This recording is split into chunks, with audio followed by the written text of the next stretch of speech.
Bien, a ver, entonces, comenzamos nuestra clase del día de hoy. Ya, comenzamos nuestra clase del día de hoy. Hasta que se cae un ratito, espérense. Comenzamos nuestra clase del día de hoy correspondiente al denominado primer militarismo. ¿Está bien? Al primer militarismo. Primer militarismo. Listo, ahí está. Bien. A ver, si se cae otra vez, voy a tener que ir a arreglarlo atrás. El día de hoy vamos a tener lo referente a, como te mencionaba, el primer militarismo. Eso es lo que vamos a tener el día de hoy. Primer militarismo, o sea, es la etapa posterior a las corrientes libertadoras. Es la etapa posterior a la intromisión de José de San Martín y luego de Simón Bolívar. Eso es lo que vamos a tener. ¿Cómo se llama esa etapa? Esa etapa se llama, vamos por acá, esa etapa se llama primer militarismo. Primer militarismo. Así se denomina. Primer militarismo. ¿Está bien? Es el predominio de los militares en el poder. Es el predominio de los militares en el poder. ¿Ok? Primer militarismo. Ahí está. Primer militarismo. ¿Está bien? Ese es lo primero. Ahora, una cosa que debo entender es que esto tiene su concepto y de acá parte todo. Si yo me aprendo el concepto, ya no hay problema en poder entenderlo. Si yo me aprendo el concepto.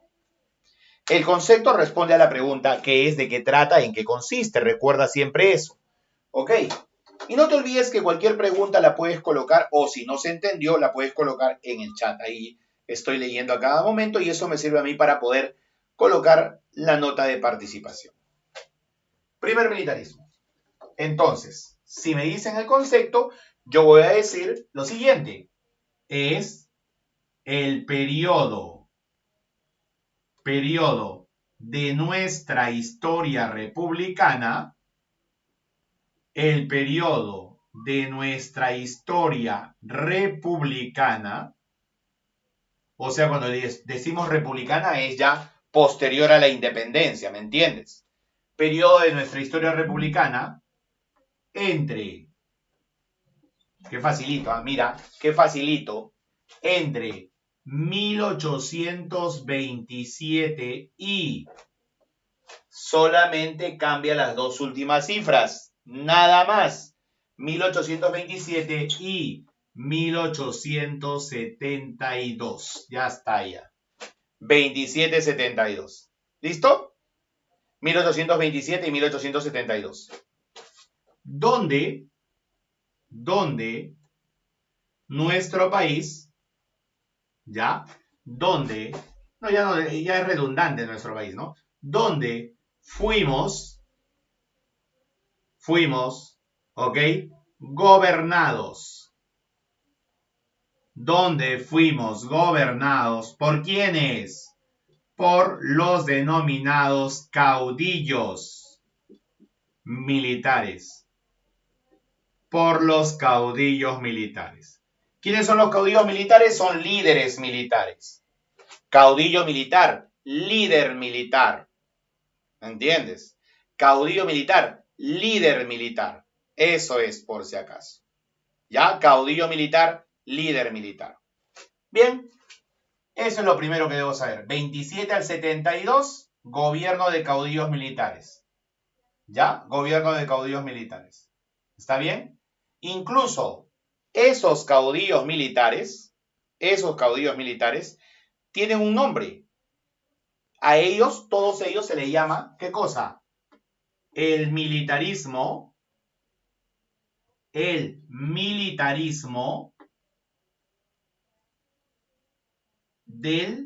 triunfo.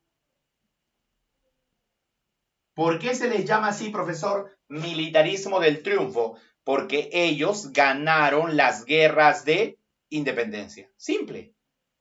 Ellos ganaron las guerras de independencia. ¿Ya? Ellos ganaron las guerras de independencia. Por eso es que sienten que tienen toda la potestad para poder gobernar. Ganaron las guerras de independencia. ¿Está bien? Listo, ya está. Ya. Ese es el concepto que voy a tener. Ahora, número 2.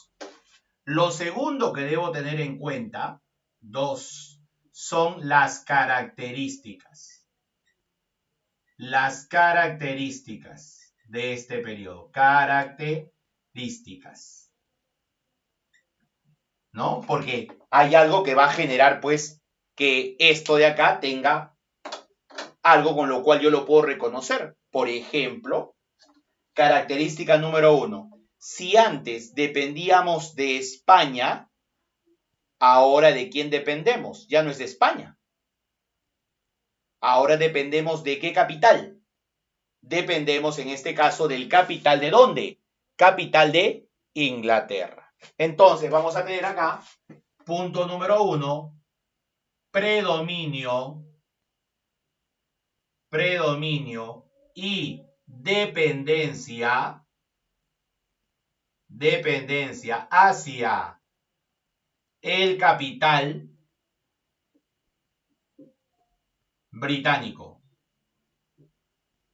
Ellos nos van a comenzar a prestar dinero, prestar recursos. Eso va a ser. Bien, dame un minuto que está que se mueve esto de acá. Vamos a... Entonces, predominio y dependencia hacia el capital británico. Esto quiere decir que la economía, o sea, el dinero, o sea, el financiamiento, el aumento de la deuda externa va a ser sobre todo con el capital británico. Si no encuentras capital británico, va a decir capital inglés. Va a decir capital inglés, así que no hay problema. No hay problema. ¿Ok? No hay problema. ¿Qué más? ¿Qué más vamos a tener? Vamos a tener el predominio político. Eso sí está en el concepto, ¿no, profesor? Sí. El predominio político de, ¿no? Caudillos. Predominio político de caudillos militares. Y algo más para que no sea igual que el concepto, ¿ve, profe? Claro. ¿Cuál es? Predominio político de caudillos militares con constantes, como cada uno de ellos quería llegar al poder, había constantes golpes de Estado. Constantes golpes de Estado. Ahí está. Constantes golpes de Estado. Eso era lo que había. Constantes golpes de Estado. ¿Eso qué significa? Inestabilidad política. O sea, si tú me pones acá inestabilidad política, también vale, ¿sí o no? Pero me tienes que saber explicar a qué se debe esa inestabilidad política. Se debe a los constantes de golpes de Estado. ¿Constantes golpes de Estado de quién? De los caudillos militares. Es que mira, cada caudillo tenía su gente. Orbegoso con su gente, Salaverry con su gente, Lamar con su gente, Gamarra con su gente, cada uno con su gente. ¿Entiendes? No había esa cuestión de que este es el ejército del Perú y todos lo respetan. No había eso. Era que cada uno tenía su gente. Y cuando entraba Gamarra con su gente, ese era el ejército. Cuando entra Lamar con su gente, ese era el ejército. Cuando entra Orbegoso con su gente, ese era el ejército. Así funcionaba. ¿Ok? Entonces, mucho cuidado con eso. Predominio político de caudillos militares con constantes golpes de Estado. Siguiente característica. La siguiente característica tiene que ver con,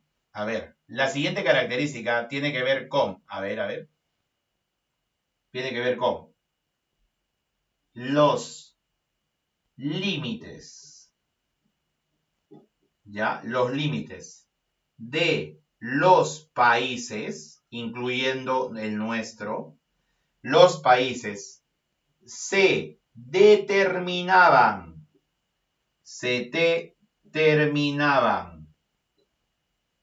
en base a dos principios. Se tomaban en cuenta dos principios para que de esa manera ¿ya? Para que de esa manera se pueda ver cuál es el límite de uno u otro país.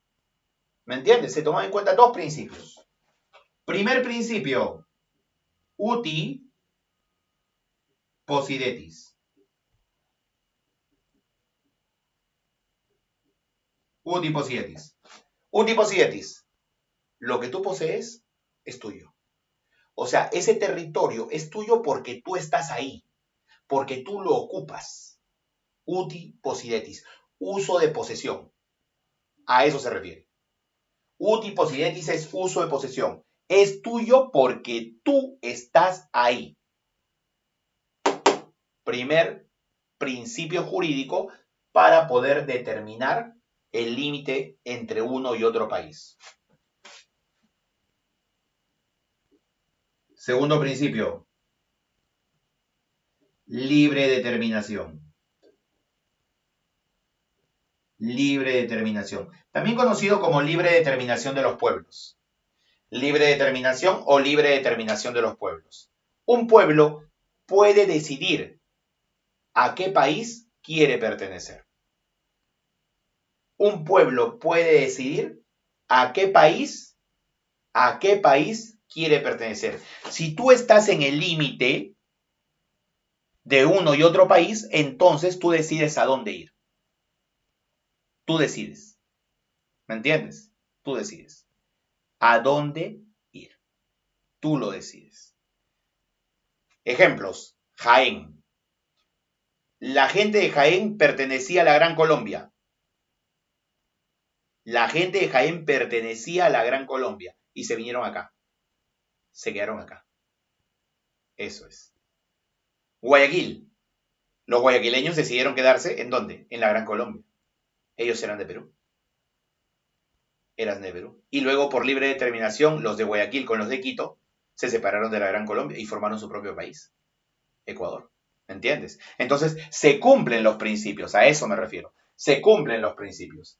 Así que ya saben, ¿ya? Uti possidetis y libre determinación. Atentos, que voy a preguntar Atentos. Uti possidetis, libre determinación. Predominio político de caudillos militares. Dependencia hacia el capital británico. Aumento de la deuda externa. ¿Qué más, profesor? Vamos a tener también debates ideológicos. Debates ideológicos. Debates ideológicos entre, a ver, antes no había partidos políticos.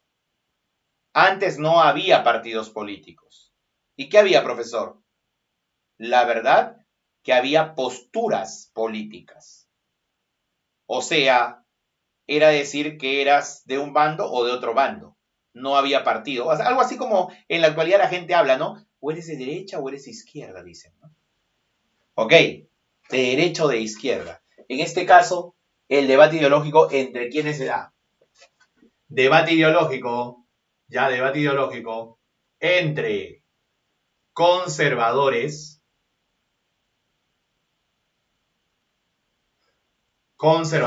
y liberales. Conservadores y liberales. Ahí está, es el debate ideológico. Conservadores liberales. ¿Y cómo sé qué es conservador y qué es liberal, profesor? Fácil. Conservador, quieres el poder en una o en pocas personas. Liberal, quieres el poder en varias personas. Punto. Repito, recalco. Conservador, el poder en pocas personas. Liberal, el poder en muchas más personas. Esa es la gran diferencia. ¿Está bien? Conservador y liberal. No hay partidos políticos. O eras conservador o eras liberal. No hay otra. Ya, por si acaso. ¿Ya? Y va a haber tres grandes debates. ¿eh? Tres grandes debates. A lo largo de todo este tiempo va a haber tres grandes debates. ¿Ya? Por ejemplo, el primer debate entre conservadores y liberales vio lo siguiente. Unos querían la monarquía constitucional. versus los que querían la república. La república. Ya está. Es el primer debate. A ver, ¿quién me responde ahí? Para no preguntar directamente, ¿quién me responde ahí? ¿Cuál de esas posturas, monarquía constitucional o república, cuál de las dos defendía, por ejemplo, los liberales? ¿Qué defendían los liberales? ¿La monarquía constitucional o la república? Monarquía, república, república, república. 4 personas ahí. Ahí está, 5, 6, ya está, 7, 8. La república. Bueno, no es que gane la mayoría, ¿no? Pero es la república. Los liberales defienden la república. Los liberales defienden la república. Profesor, ¿qué es la república? Es lo que vivimos en la actualidad. Es la división de poderes. Poder ejecutivo, poder legislativo, poder judicial. ¿Qué cosa es eso? División de poderes. El poder dividido entre más personas, entre más poderes. Cuando tú eres así, eso es liberal. Tú eres conservador si quieres el poder en una persona. Monarca, monarquía. ¿Entiendes? Así que facilito, ¿eh? Del primer debate facilito. Segundo debate.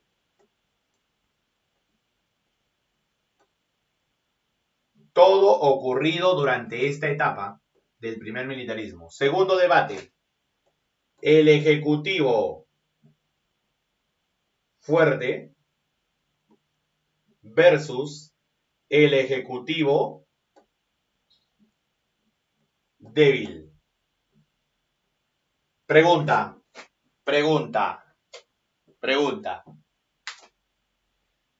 ¿Quién es el máximo representante del ejecutivo en un país?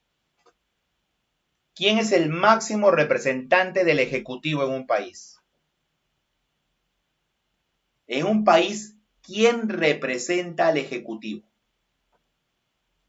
¿Qué me dicen? Muchísimas gracias. Muy bien. El presidente.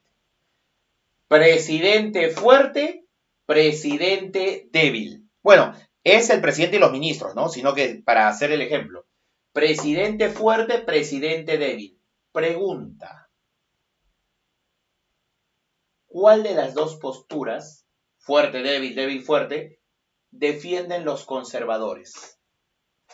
Los conservadores. Defienden los conservadores. Los conservadores. ¿Cuál de ellas defienden los conservadores? A ver, ¿qué me dicen? Los conservadores, ¿ah? Piénsalo bien. Fuerte, fuerte. Débil, débil, débil, débil, débil. Ok, a ver. Parece que ahí no me entendiste todavía. Ok. Segundo debate. Presidente fuerte, presidente débil. Presidente fuerte, autoritario, dictatorial, conservador. El poder lo tiene él. No le interesa lo que diga el Congreso. Presidente débil. El Congreso hace y deshace las cosas. El presidente es un títere nada más, manejado, manipulado por el Congreso. ¿Entendiste ahora sí? Ejecutivo fuerte es conservador, ejecutivo débil es liberal. ¿Está bien? ¿Listo? Ya está. Segundo debate terminado. Y el tercer debate. Tercer debate. En el tercer debate vamos a tener lo siguiente. A ver, ¿qué cosa hay ahí en el tercer debate? Lo siguiente. En el tercer debate hay la soberanía de la inteligencia,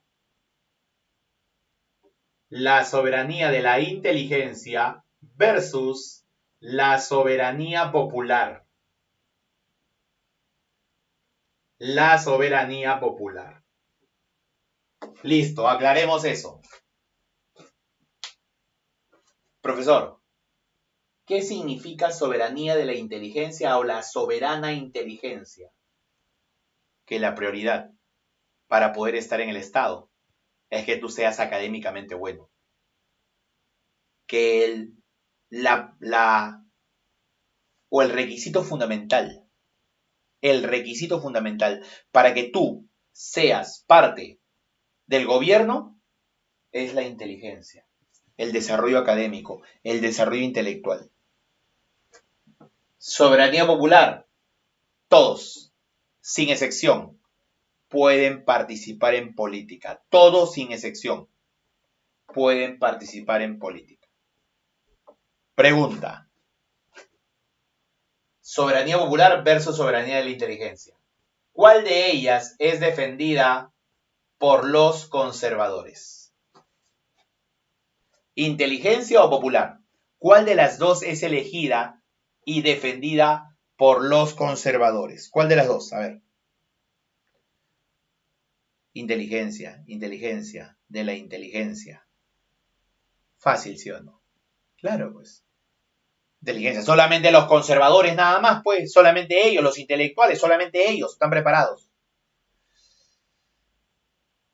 Esa es la soberanía de la inteligencia. Por lo tanto, es una postura conservadora. ¿Entiendes? Es una postura conservadora, pero es una postura que en la actualidad no existe. ¿eh? En la actualidad no existe. ¿Solamente los intelectuales pueden participar en política? No. Todos tienen derecho. Todos. El que sabe y el que no sabe. El alfabeto y el analfabeto. Todos tienen ese derecho. En la actualidad nosotros desarrollamos la soberanía popular. La soberanía popular. Así es. Todos pueden participar. ¿Me entiendes? Entonces eso también hay que tenerlo en cuenta por si acaso. ¿Ya? Yo sé que de repente alguno de ustedes puede decir, profe, pero eso está mal, pues. Está mal. ¿Cómo que, o sea, gente que no tiene un conocimiento va a dirigir el país? ¿Va a votar? No, pues, profe, eso está mal. Mira, si tú dices eso en la actualidad, vas a ganarte muchos detractores, o sea, muchos opositores, porque te van a decir automáticamente que estás siendo discriminatorio. Discriminatorio, así te van a decir. ¿Entiendes? Entonces, ese es un debate, mira, que se da en el siglo XIX y hasta la actualidad se podría decir que está en vigencia.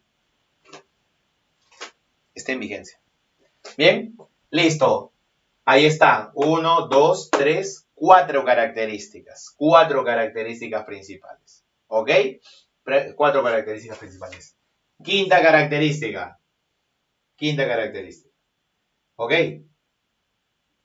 Vamos a tener, a pesar de o del proceso de independencia, a pesar del proceso de independencia, ¿ok?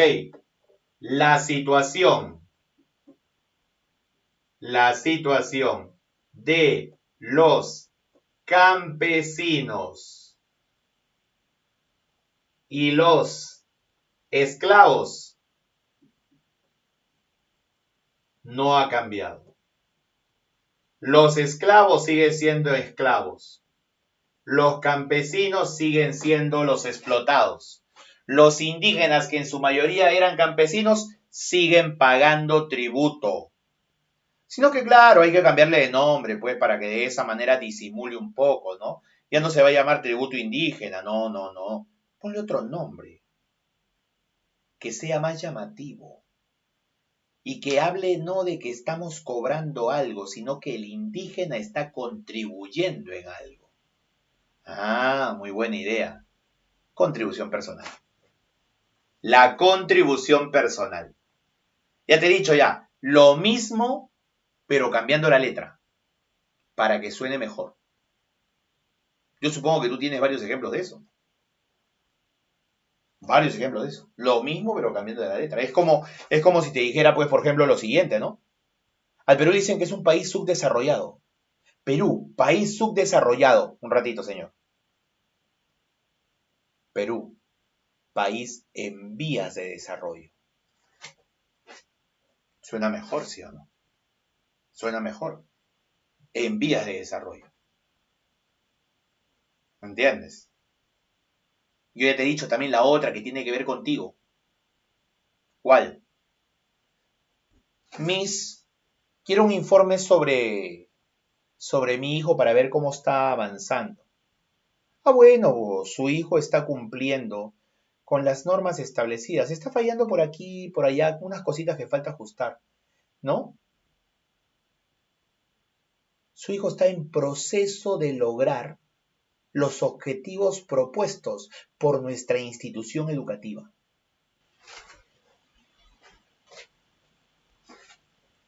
Suena bonito, ¿sí? La verdad, su hijo no está cumpliendo con las actividades, señora. No está cumpliendo.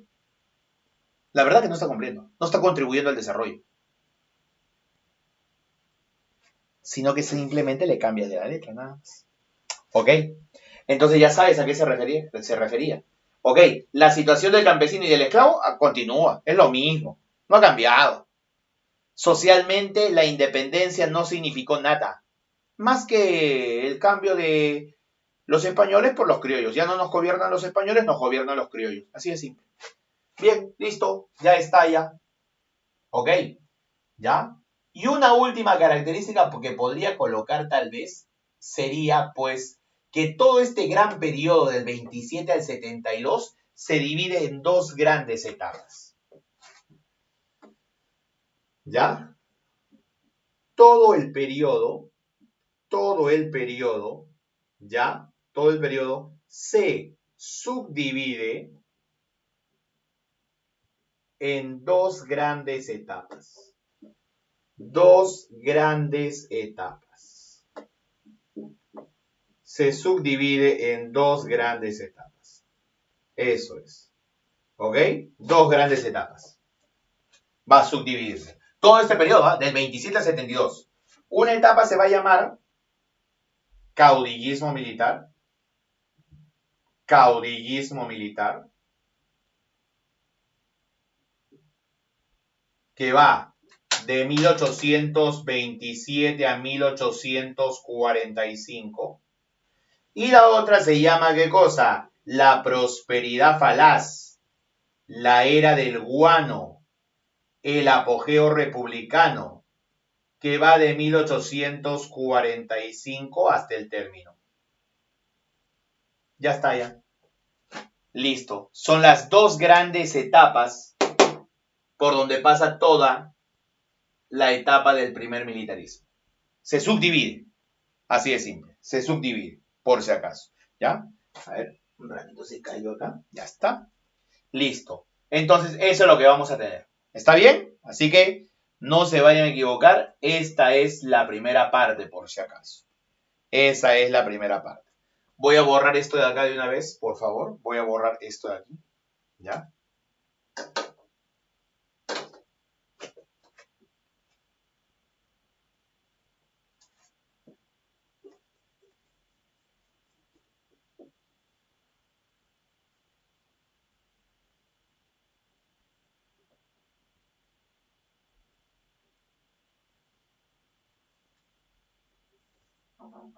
Ya está. A ver, entonces ya tengo las características. En tercer lugar, tengo que saber quiénes son los gobernantes. Los gobernantes de esta primera etapa que estoy desarrollando. Los gobernantes. ¿Quiénes son los que gobiernan en esta etapa? Y entonces, acá vamos a tener a quién. Gobernante número 1. Gobernante número 1. Primer presidente del primer militarismo. Gobierno de José de la Mar. José de la Mar. Y José de la Mar va de 1827 a 1829. Solamente 2 añitos. Ya te imaginarás por qué pudo gobernar solamente 2 años. A ver, imagínate, quiero leerte. Imagínate, ¿por qué crees que solamente gobernó 2 años? ¿Qué pasó con su gobierno? A ver, ¿qué puede ser lo que debe haber pasado ahí en su gobierno de José de la Mar? ¿Mm?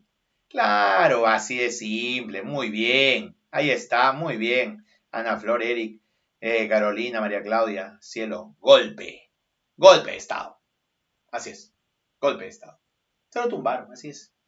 A ver, ¿qué me va a preguntar, profesor, de José de la Mar? Te voy a preguntar, por ejemplo, que este señor fue conocido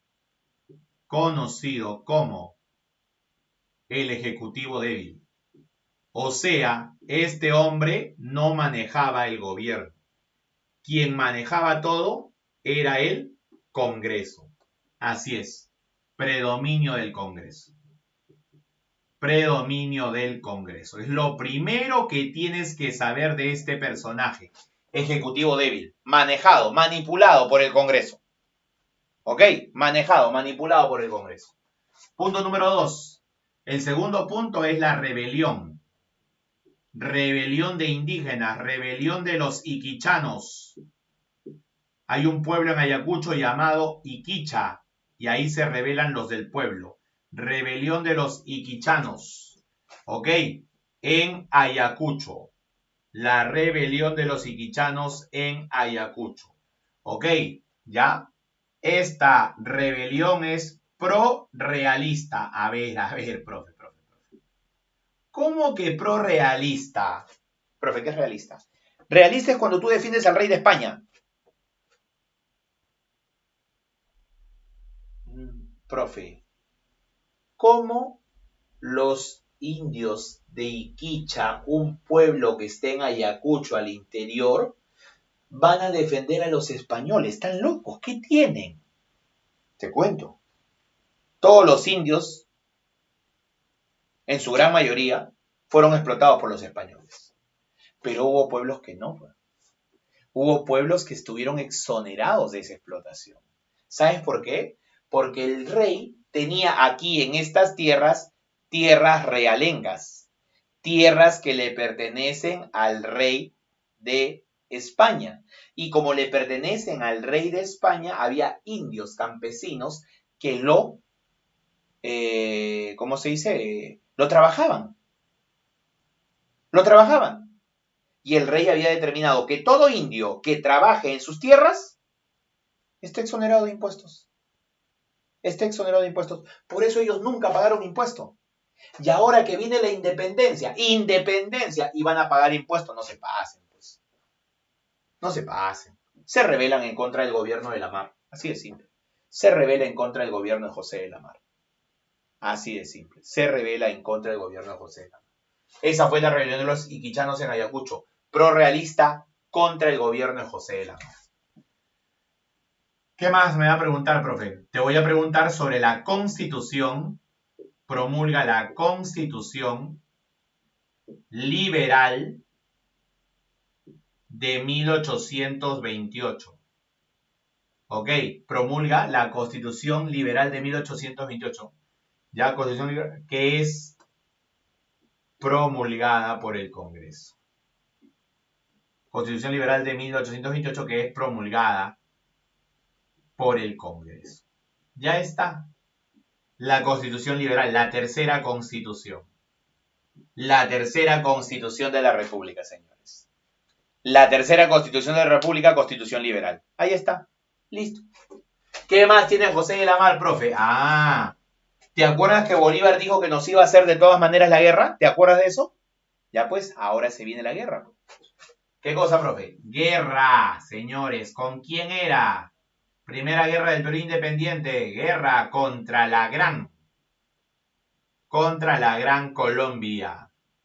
Guerra contra la Gran Colombia. Ya está, ya. Guerra contra la Gran Colombia. Eso es. Guerra contra la Gran Colombia. Imagínate. Primera guerra del Perú independiente. Señores, guerra contra la Gran Colombia. Que tuvimos, ¿qué cosa? La campaña marítima. La campaña marítima. Hicimos la campaña marítima y logramos, ¿sabes qué? Invadir Guayaquil con Martín Jorge Guise, encargado de la escuadra peruana. Imagínate, campaña marítima. Agarramos y ganamos los combates. Combates de Malpelo y Tres Cruces. Y nosotros logramos tomar Guayaquil. Le estábamos ganando la guerra a la Gran Colombia. Nuestro presidente confiado, confiadísimo, porque ganábamos la campaña marítima. Confiadísimo. Ah, bueno, vamos a hacer la campaña terrestre. Este les tocaba final contra la Gran Colombia. Vamos a hacer la campaña terrestre. ¿Y sabes qué dice la Mar?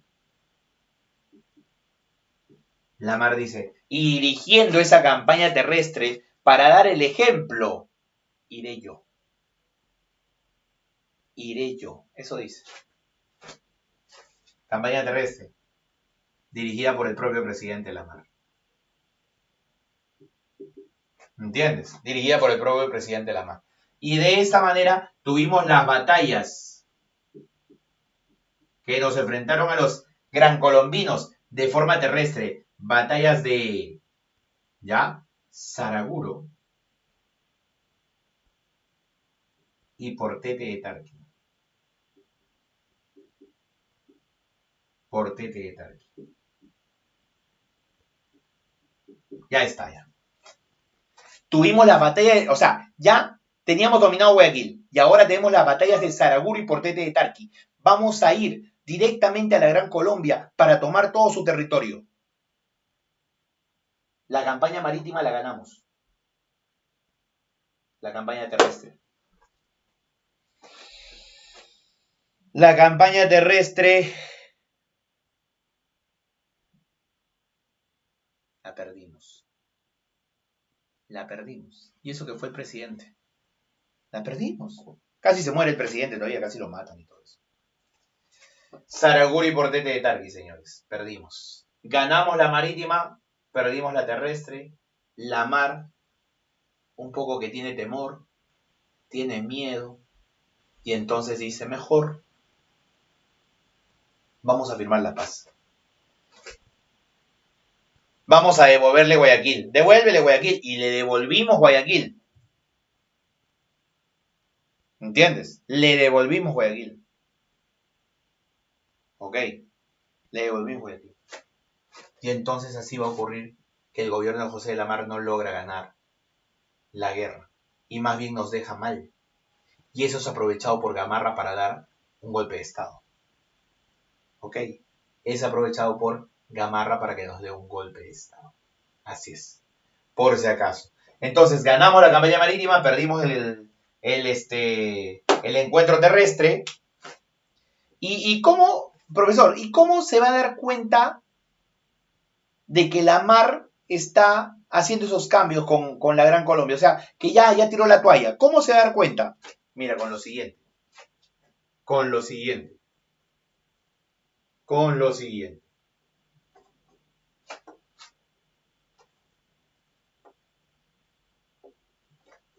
¿Cómo se va a dar cuenta? Con lo siguiente. Escucha. Después de esas batallas, el señor La Mar conversa con los de la Gran Colombia. Y se firma el convenio de Girón. El convenio de Girón. El convenio de Girón con la Gran Colombia, por el cual le devolvimos Guayaquil. Con la Gran Colombia. Ahí está, se firma el convenio de Girón con la Gran Colombia. Ahí está. Convenio de Girón con la Gran Colombia. ¿Está bien? Eso es. Y ahora, como se firma el convenio de Girón con la Gran Colombia, se dice que eso es sumamente entreguista. Entreguista. Sumamente entreguista. Y entonces, como se dice que es entreguista,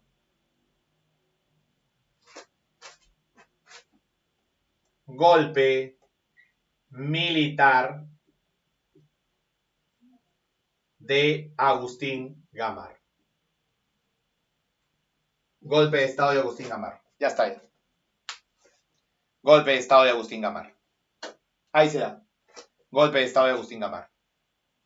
Y con eso, con el golpe de estado de Agustín Gamarra, termina el gobierno de José de la Mar, primer presidente del primer militarismo, y ahí comenzará el gobierno de ¿quién? El gobierno de Agustín Gamarra, Orbegoso, Salaverry.